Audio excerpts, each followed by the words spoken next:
Kids magical stories में आपका स्वागत है। मेरे चैनल को सब्सक्राइब करें और हर आने वाली नई वीडियो को एंजॉय करें। जादुई सिटी की रानी एलिना, एपिसोड 10।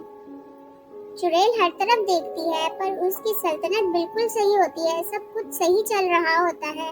उसी वक्त एलिना निकलती है जिसके हाथ में वो बाउल होता है जिसमें सारा जादू था। वो बाउल देखकर चुड़ैल चीखती है पर एलिना उसे कहती है, आओ चुड़ैल साहिबा, मुझे तुम्हारा इंतजार था। चुड़ैल गुस्से में उस पर जादू से हमला करती है पर एलिना वहाँ से हट जाती है। ऐसे ही करते करते चुड़ैल का जादू उसी की बनाई हुई सल्तनत पर पड़ता है और सब बर्बाद हो जाता है। एलिना उसी वक्त उस बाउल को जमीन पर फेंकती है और सारा जादू आजाद हो जाता है। हर तरफ खूबसूरत जादुई महक होती है और चुड़ैल वहाँ अपने ही जादू में जलकर मर जाती है।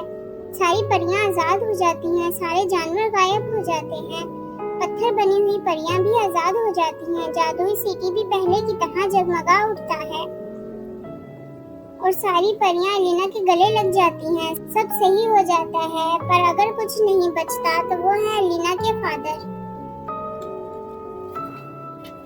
एलिना अपनी माँ को भी जादुई सिटी में बुला लेती है और उस सिटी की इकलौती और लाडली रानी बन जाती है।